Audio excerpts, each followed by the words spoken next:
하나님이여 우리에게 믿음을 더하여 주시옵소서. 찬송가 288장으로 하나님께 찬송 올려드립니다.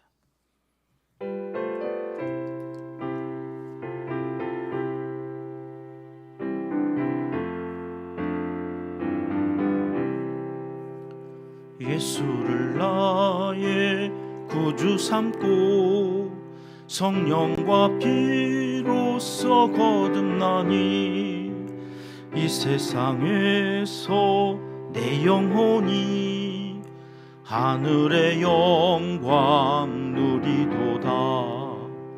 이것이 나의 간증이요 이것이 나의 찬송일세. 나 사는 동안 끊임없이 구주를 찬송하리로다.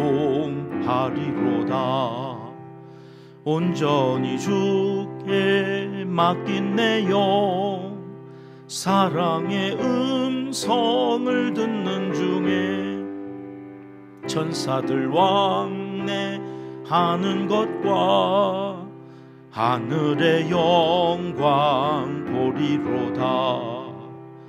이것이 나의 간증이요 이것이 나의 찬송일세. 나 사는 동안 끊임없이 구주를 찬송하리로다.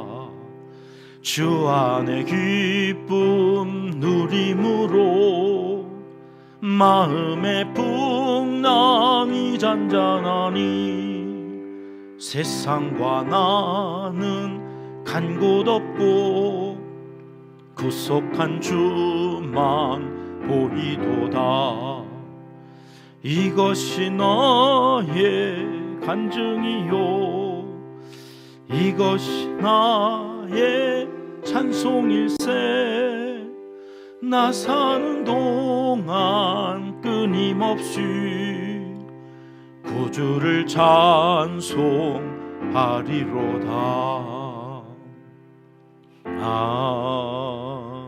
아멘. 이 새벽 주시는 하나님의 말씀은 이사야 38장입니다. 1절 말씀 함께 읽겠습니다. 그때에 히스기야가 병들어 죽게 되니 아모스의 아들 선지자 이사야가 나아가 그에게 이르되 여호와께서 이같이 말씀하시기를 너는 내 집에 유언하라. 내가 죽고 살지 못하리라 하셨나이다 하니. 아멘. 인생은 참 끝도 없는 문제의 연속이지요. 그렇지 않습니까? 하나 해결하면 또 다시 문제가 나타납니다. 어떤 때는 뭐 한꺼번에 설상가상이라고 엎친 데 덮치고 덮친 데 또 뭐가 이렇게 한꺼번에 막 쏟아져 내릴 때도 있습니다. 히스기야 왕을 봅니다. 18만 5천 명이 쳐들어왔었습니다. 감당할 수 없는 문제가 자기 앞에 펼쳐집니다. 이 어마어마한 대군을 그런데 기도로 무찔렀죠. 이제 좀 숨 좀 쉬나 했더니 오늘 시작이 이렇습니다. 1절 말씀을 읽었는데 병들어 죽게 되었다. 참 바람 잘 날이 없습니다. 이때 우리는 어떻게 해야 할까요? 기도해봐야 다 소용이 없네? 그때뿐이네? 기도하면 뭐해? 문제 또 생기는데. 그렇게 생각할 수 있지 않습니까? 아니, 그렇게 기도해서 문제가 해결되면 이제 좀 기도하는 사람에게 문제가 없어야 되는 거 아닙니까? 하나님이 함께 하시고 하나님이 살아계셔서 그와 함께 하시면 문제 없는 인생을 살아야지. 함께 하신다는 증거가 뭐야? 또 여전히 문제가 있어? 뭐 어떡하라고? 우리 얼마든지 그렇게 생각할 수 있습니다. 아수르라는 문제를 해결했더니 이젠 아예 왕이 죽을 병에 걸려요. 왕이 죽는다고 하는 것은 왕 하나의 문제가 아니지요. 나라 전체가 위기, 혼란에 빠질 그런 큰 일이 생기는 겁니다. 이제 그때에 이사야 선지자가 히스기야 왕에게 와서 뭐라고 그래요? 너는 내 집에 유언해라.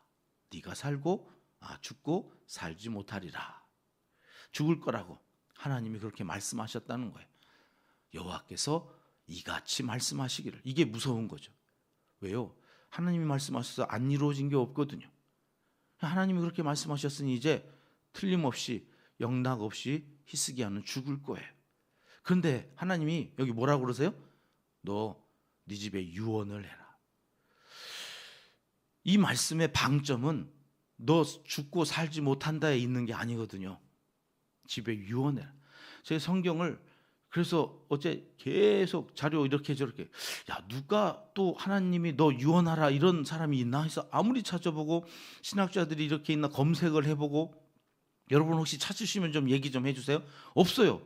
하나님이 너 유언하, 너 곧 죽거든 유언해, 이런 사람이 없어요. 그러니까 지금 이 상황은 죽는다는 데 방점이 있는 게 아니에요. 유언해라. 그럼 유언이 뭡니까? 유언 하니까 생각나는 사람이 있어요. 링컨 대통령의 어머니가 그 아들에게 이렇게 유언을 했다는 거잖아요. 내 아들아, 이 성경은 나의 부모님에게 받은 책이다. 내가 여러 번 읽어 낡았지만 우리 집의 값진 보배이다. 나는 너에게 100에이커의 땅을 물려주는 것보다 이 한 권의 성경을 물려주는 것이 더 기쁘구나. 너는 성경을 읽고 성경 말씀대로 살아가는 사람이 되어다오. 하나님을 사랑하고 이웃을 사랑하는 사람이 되어다오. 이것이 나의 마지막 부탁이다. 그렇죠. 유언은 살아생전에 평생에 자녀 손들에게 또 살아있는 사랑하는 사람에게 무언가 남기고 싶어서 그거 하나, 그 얘기 하나 딱 하고 죽는 거잖아요. 그게 뭐예요? 소중한 거. 뭐가 소중해요? 히스기야 왕한테 지금 묻고 계신 거예요. 야, 너 아수르 군대 물리쳐 줬다고. 네가 그렇게 살면 안 되는 사람이야. 여지껏 살던 대로 살면 안 되고 사명이 있잖아. 너 죽기 전에, 너 곧 죽거든? 네가 할 일이 있잖아. 너 그거 유언 남겨야 될 거, 그거 정신 똑바로 차리고 그거 하다가 죽어야지. 이런 말씀을 지금 하시는 거예요. 그 말을 듣고 히스기야가 어떻게 합니까? 2절 말씀 우리 함께 읽을게요. 시작. 히스기야가 얼굴을 벽으로 향하고 여호와께 기도하여. 그 유명한 면벽 기도라고 그러죠. 얼굴을 벽으로 향하고 오직 하나님께만 간절히 바라는 기도를 드렸다는 거죠. 3절 말씀 기도의 내용이 나오죠. 함께 읽습니다. 이르되 여호와여 구하오니 내가 주 앞에서 진실과 전심으로 행하며 주의 목전에서 선하게 행한 것을 기억하옵소서 하고 히스기야가 심히 통곡하니. 자기 성경이 있으신 분들은 여기 진실과 전심으로 동그라미 해놓으시고요. 그 밑에 기억하옵소서 거기에다도 동그라미 해놓으셔야죠. 히스기야는 어떤 사람이라고요? 자기가 하나님 앞에 나가서 죽게 되어졌을 때 이렇게 기도해요. 하나님, 내가 하나님 앞에서 진실과 전심으로 살았습니다. 이 진실과 전심으로라고 하는 말 속에 그가 어떻게 살았는지를 하나님 앞에서 기억해 달라고 기도하는데 보니까 산당을 제한 것, 우상을 회파하고 백성들로 하여금 성전 예배를 회복시킨 것을 이야기하는 거예요. 그거 하나 잘했거든요. 그거 종교 개혁이라고 하는, 이 백성들이 우상을 섬기지 못하도록 하나님만을 의지하도록. 이사야서의 지금 상반부의 주제가 그거 아닙니까? 하나님만을 의지해라. 하나님만을 믿어라. 그것을 위해서 자기가 진실과 전심으로 행했다는 거예요. 오늘 기도를 보니까 히스기야는 하나님 앞에 저 좀 살려주세요. 저 살려주셔야 돼요. 이렇게 기도한 적이 없어요. 그가 진실과 전심으로 살았던 것을 이야기해요. 그리고 그것을 기억해달라고 하면서 심히 통곡했다. 그랬더니 하나님이 히스기야의 기도를 들으시고 15년을 연장시켜 주셨다는 유명한 말씀이잖아요. 여러분, 우리가 흔히 이렇게 그래서 이 말씀을 적용할 때가 있어요. 봐라, 기도했더니 15년을 연장시켜 주신다. 기도하면 하나님이 생명을 15년 연장시켜 준다니까 기도해. 여러분, 그렇게 단편적으로 성경을 이해하는 것은 사실은 옳지 않아요. 여러분, 그렇게 해서 정말 히스기야처럼 면벽기도 한 사람들이 얼마나 많이 있었겠습니까? 그러면 다 그렇게 15년 연장 받았습니까? 그런 사람이 몇이나 될까요? 대개는 그냥 죽어요. 그럼 그 사람들은 뭐 기도를 잘못했나? 살아온 세월이 엉터리로 살아서 그런 건가요? 아니, 그게 아니. 이게 히스기야가 지금 15년 연장 받았다는 이야기는 면벽 기도를 하고 심히 통곡했더니 그가 15년 연장 받았다, 그렇게 적용하면 안 되는 거예요.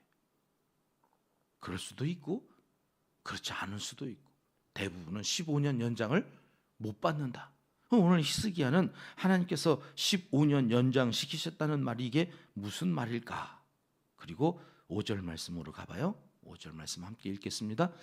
너는 가서 히스기야에게 이르기를 네 조상 다윗의 하나님 여호와께서 이같이 말씀하시기를 내가 네 기도를 들었고 네 눈물을 보았노라.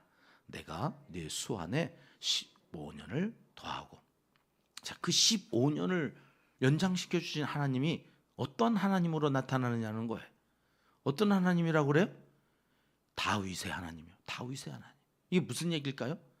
다윗하고 한 약속을 하나님이 기억하셨다는 거예요. 네가 진실과 전심으로 우상을 타파하고 산당을 제하고 그 모든 것들 오케이, 내가 아는데 그것보다도 더 중요한 것이 있다는 거죠. 그게 뭐예요? 다윗과 맺은 언약이 뭡니까? 다윗의 자손으로 영영이 그 나라를 이어가게 하겠다. 여러분, 지금 한 39살 정도 됐거든요, 히스기야가. 근데 이때 후사가 없어요. 그러니까 지금 죽는다고 그래서 죽어버리면 다윗과의 약속은 끝나는 거예요. 여기서 그 선한 왕이라고 하는 히스기야로 말미암아 하나님과 다윗이 맺었던 언약이 끝나버리면 안 되잖아요. 그래서 15년을 더 살면서 히스기야가 한 일하는 게 잘한 게 없어요. 하나 딱 있어요. 므낫세 낳은 거예요. 므낫세. 그 연장받아서 므낫세 나와요. 그리고 끝나요. 내일이 아니고 다음 시간에 우리가 살펴볼 39장에 히스기야로 인하여서 어마어마한 일이 생겨지는데, 어쨌든 그가 15년 연장 받음으로 인해서 므낫세를 낳고 6절 말씀으로 가볼게요. 하나님께서 이렇게 말씀하십니다. 같이 읽습니다. 너와 이 성을 아수르 왕의 손에서 건져내겠고 내가 또 이 성을 보호하리라. 남유다는 하나님의 이 약속이 아니었으면 벌써 북이스라엘처럼 아수르에 망했어야 했을 나라였다는 거예요. 근데 히스기야가 진실과 전심으로 그 백성들과 함께 하였던 우상을 타파하고 산당을 재버렸던 그 일을 하나님이 기억하시고, 그리고 다윗과 맺었던 그 약속으로 말미암아 생명을 연장시켜 주셨다는 얘기는 한 사람의 생명만 연장시켜 준 게 아니라 남유다의 멸망을 하나님께서 늦추셨다, 그런 얘기예요. 늦추셨다. 여러분, 이게 얼마나 큰 역사적인 사건이냐면, 만일에 이때 늦추시지 않고 망했다면 이스라엘은 없는 거예요. 왜요? 아수르가 와서 사마리아를 어떻게 초토화시킵니까? 북이스라엘을 이주 정책을 써가지고 혼족을 만들어 버리거든요. 유대라고 하는 그 혈통이 굉장히 중요한 거거든요. 그래서 아브라함과 다윗의 자손으로 오셔야 될 예수 그리스도가 여러분 히스기야 때 없어져 버릴 뻔했어요. 왜요?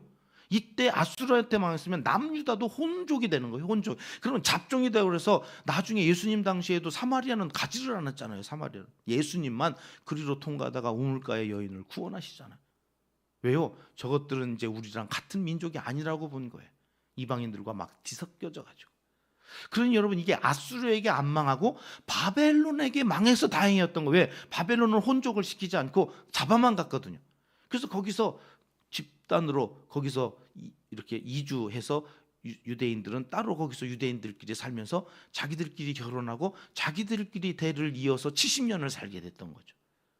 야, 이스라엘이 히스기야의 이 면벽 기도로 인하여 하나님이 다윗과의 약속을 지키시면서 이스라엘로 유지될 수 있었던 거예요. 이 15년은 히스기야가 15년 연장받고 끝난 사실이 중요한 게 아니라 아수르에게 망하지 않고 바벨론에게 망하게 된 것이 얼마나 다행스러우냐, 그 얘기를 하고 계시는 거예요. 왜 그렇게 됐다고요? 하나님이 신실하시다는 거고, 다윗과 했던 약속을 지키시느라 하나님께서 이때 멸망시키지 않았는데 그 원인이 뭐라고 성경이 말씀하냐면 그래도 한 사람이 있었다는 거야. 한 사람, 남은 자 한 사람. 뭐 진실과 전심으로 예배했던 백성들로 하여금 참된 예배자로 살아가게 하도록 헛소리하지 않고 하나님의 말씀만 정확하게 전하는 이사야. 그 이사야 한 사람을 철저하게 의지했다고요. 히스기야는 뭔 일만 있으면 히스기야에게 사람 보내잖아요. 아니, 이사야에게 사람을 보내잖아요. 이사야에게 기도를 부탁하잖아요. 이제 성탄절을 준비하느라고 지난 여러분이 특별 새벽 기도회 때마다 내주셨던 기도 제목 다시 꺼내서 읽어보고 올려주셨던 그 기도 제목이 첫 해보다 둘째 해 점점 기도를 주의 종에게 부탁하는 사람들이 늘어나고 있다는 것이 얼마나 감사한 일인지. 그게 별거 아닌 것 같은데 별게 아닌 게 아닌 거예요. 물론 나 혼자 기도해도 돼요. 뭐 나를 위해서 기도해 주는 수많은 사람들이 있어요. 근데 우리 교회를 담임하고 있는 하나님의 사람을 통하여서도 하나님이 역사할 거라고 하는 그 믿음을 가지고 그거 한 장 써내는 거예요. 여러분, 그 믿음이 귀하다. 히스기야는 지 혼자 면벽기도 하지 않고 이사야를 의지해. 그 이사야를 통하여서 하나님의 말씀이 들려지면 그 말씀에 100% 순종해요. 그 한 사람, 그 남은 자를 통하여 하나님 예수 그리스도를 이 땅에 보내실 다윗의 혈통을 이어가시는구나. 한 해가 마무리되어져 가고 있습니다. 하나님이여, 우리에게 믿음을 더하여 주시옵소서. 여러분, 그 믿음이 어디에 있습니까? 하나님의 말씀. 그 말씀에 생명을 걸어야 됩니다. 오늘 우리의 남은 시기가 그렇게 많지 않은 것 같아요. 너 곧 죽는다, 곧 주님이 오신다, 그런 말씀이죠. 세상 돌아가는 걸 보면 오늘 오셔도 이상할 것이 하나 없을 것 같은 말세에 있는 모든 일들이 지금 이 땅에서 일어나고 있습니다. 여러분, 그 말씀 매일 한 장 주시는 그 말씀 속에서 우리가 하나님 앞에 그렇게 기도할 수 있었으면 좋겠습니다. 제 그 말씀을 지키려고 전심으로 진심을 다하여, 여기 진심이라고 하는 것은 하나님의 성품이에요. 신실하시다고 하는, 예메트라고 하는 말인데, 여러분 그 말, 하나님 그 진실과 하나님이 가지고 계신 그 성품으로 오늘 또 살아가도록 말씀하여 주시니 감사합니다. 그리고 그 사명, 진실과 전심으로 하나님만을 의지하며 살아가는 그 일에 있어서 주의 종과 함께 하나님 부르시는 그날까지 저도 히스기야처럼 살겠습니다. 그렇게 기도하고 나아가셔서 복된 주일을 준비하시는 토요일 이 하루를 살아가시기를 하나님은 간절히 원하고 계십니다. 기도하겠습니다. 하나님 아버지, 진실과 전심으로 하나님 편에서 하나님만 의지하며 살아가는 신실한 하나님의 사람들이 다 되게 하여 주시옵소서. 하나님께서 응답하시는 간절한 기도의 주인공이 되게 하여 주시고, 우리의 가문과 하나님 여기 은평교회, 아니 한국교회, 아니 세계에 세워주신 유일한 하나님의 이 교회들이 순수한 이 신앙, 절개, 이 믿음을 온전히 지켜가는 말세를 잘 준비하고 살아가는 하나님의 사람들이 다 되게 하여 주시옵소서.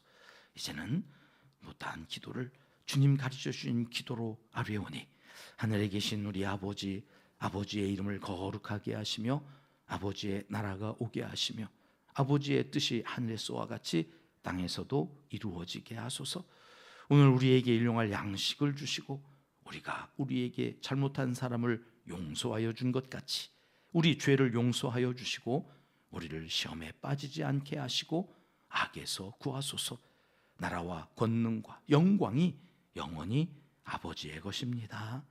아멘. 합심해서 기도할 제목입니다. 진실과 전심으로 행하는 성도로 기억하여 주시옵소서. 우리가 그렇게 살도록 힘쓰는 것을 하나님이 알아주셨으면 좋겠다는 기도로 오늘 하루를 시작합니다. 우리의 6번째 비전입니다. 시니어 세대가 행복한 비전 공동체가 되게 하소서. 노령연 인구가 계속해서 늘어나고 있는 이 시대에 하나님, 우리 교회, 우리 어르신들이 오면 행복하고 나이는 숫자에 불과한 것, 더 큰 비전을 갖고 기도하는 사람들이 되어서 비전 공동체를 행복하게 이루어갈 수 있도록 우리 함께 기도합니다. 우리 교회는 향기 편지로 복음을 전하고 있습니다. 전하는 이들에게 복을 내려주시고 받아보는 이들에게 감동하셔서 더 큰 복을 허락하여 주시길 위해서 기도해 주십니다. 주일 예배와 예배에 의한 봉사자들을 위해서 기도해 주시고요. 북한 선교단체인 샘복지재단과 옥수수재단 모퉁이들 선교를 위해서 이 시간 기도하겠습니다. 주일에 있을 2026년 정책당에 이제 거의 마무리 단계에 있는데요. 이를 위해서 기도해 주십시오. 우리 장로님들의 삶과 생업, 자녀손들까지 하나님께서 평강으로 인도해 주시기를, 하나님의 일하는데 방해되어지는 일 모든 것들을 제거하여 주시기를 위해서 기도해 주시고 환우들을 위해서 기도하겠습니다. 내일 주일 성전에 오를 수 있는 건강을 회복시켜 주시옵소서. 독감이 유행이 되어져서요, 많이 힘들어하시는 분들이 우리 교회에도 계신데 다 치유하여 주시기를, 특별히 기침 감기, 기침 사라질 수 있기 위해서 이 새벽 한 번만 기도해 주십시오. 수험생들, 취준생들의 남은 여정을 하나님 맡겨드립니다. 앞길을 대로로 열어주시기를 위해서 저들 젊은이들을 위해서 기도해 주시겠습니다. 함께 기도합니다.